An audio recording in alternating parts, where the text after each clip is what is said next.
Hey guys, how you doing? Today I'm gonna be showing you guys how you can edit your sports photos in real time as a photographer. I think this is essential to learn. You guys should be learning this right away as it will increase your efficiency. None of those 5-hour editing sessions where you're staying up till like 3 in the morning trying to get your edits done for the next day, but you will also be able to offer something that clubs are constantly searching for, and that is the ability to push out content during the match day in real time during the games. A lot of these clubs really value this and they want to have content going out to their viewers that aren't able to come out to the games. And so you're going to be helping to solve that. So we're going to go over two things, and it is going to be what you are doing prior to the match day and then what is actually going on during the match day. And a lot of the work we're going to be talking about right now is work that you can just do at home so that when you show up to the match day, you can edit these photos in like 5 seconds each and you can have pictures ready to go out that look professional right away for these clubs.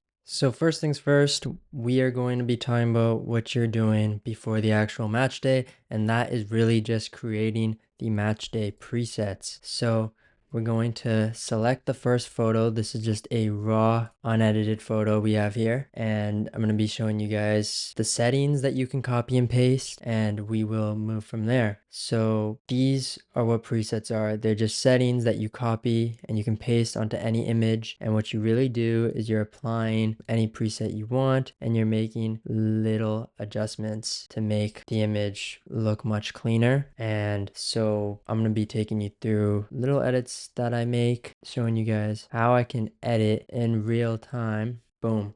And so this is just an edit I managed to do in like a minute because I had presets, and you're basically going to be doing this. Really, you can copy anything that I'm doing here because the main adjustment you will be doing during the match day is just changing the exposure. You can pause the video while I go through all these settings. First, we had the basic corrections. Then we have the tone curve, which is just tweaking the contrast a little bit. I personally don't like to play too much with it because you don't want to have an overly contrasty image that just looks amateur. We have the color mixer, which is just changing the specific attribute of a color. So hue would be like changing the shade almost, desaturating, making a color more saturated, and then luminance, changing the brightness of that specific color. Color grading helps us change the mood. So with this specific preset, we are going more towards cooler tones.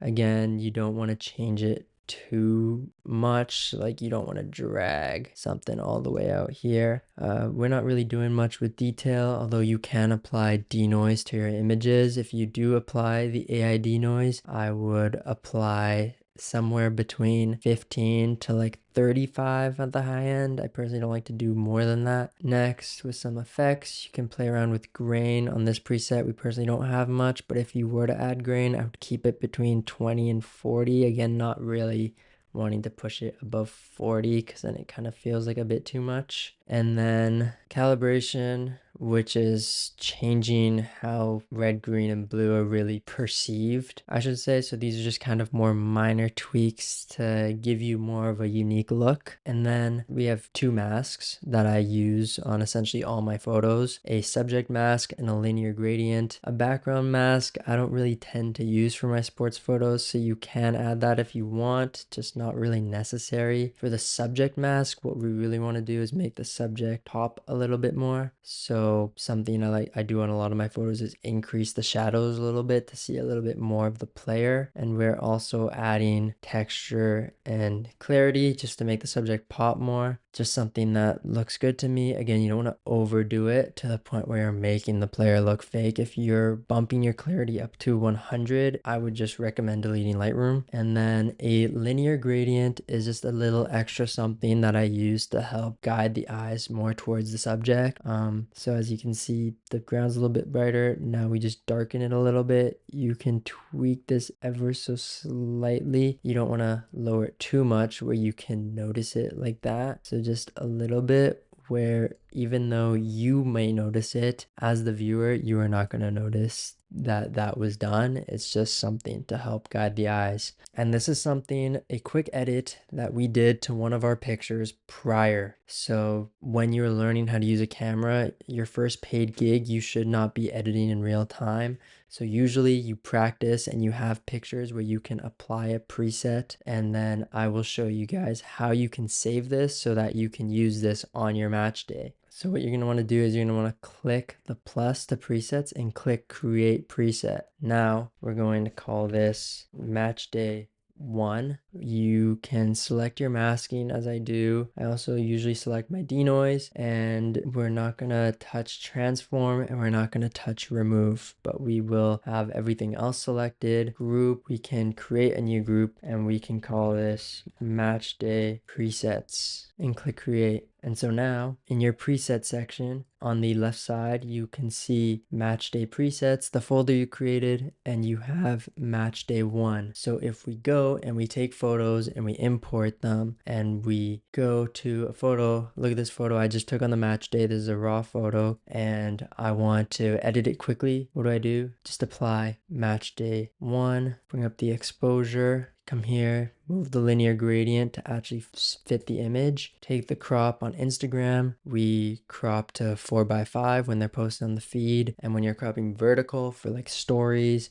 or TikToks, you will be doing 16:9. So here's what 16:9 looks like. But for Instagram posts, what you need to do is select 4:5 and we're just gonna level it out. Center this player, and then boom, we just edited this picture in real time super quickly using that preset we had just created. And here's the before and here's the after, and that is really how you do it. And so with these images, what you can do is you can apply these presets and then you can adjust the looks. When you create multiple presets, you can play around with this, boom, and now we have way better looking pictures than the raw images. And that is really how we're going to post these out quickly. I'll show you another edit from scratch. So here we have our settings. Maybe drop the highlights to get a little more detail, and the subject's a little dark, so rather than increasing the exposure of the whole image, we can increase the player's shadows just like that. And so this is basically all you're doing. We're just going to rinse and repeat, and in real time all you are doing is applying the preset that you had made the day before, and you're making simple adjustments like exposure or temperature or cropping. Sometimes you take a photo and your white balance is looking like this, so what do? We take the temperature slider and we slide it to the right until the skin tones look natural. And then if you take a picture that's overexposed, all we're doing is bringing it down, and that is essentially all we're doing. Temperature and exposure should be realistically the only adjustments, as well as cropping, making sure you have the right aspect ratio. And that is essentially how you can edit your photos in real time quickly. If you are looking for more creative looks to add to your images, I do sell my own presets. I'll put the link in the description, and I hope you guys really enjoyed this video. Hope it was helpful. Thanks for watching. Peace.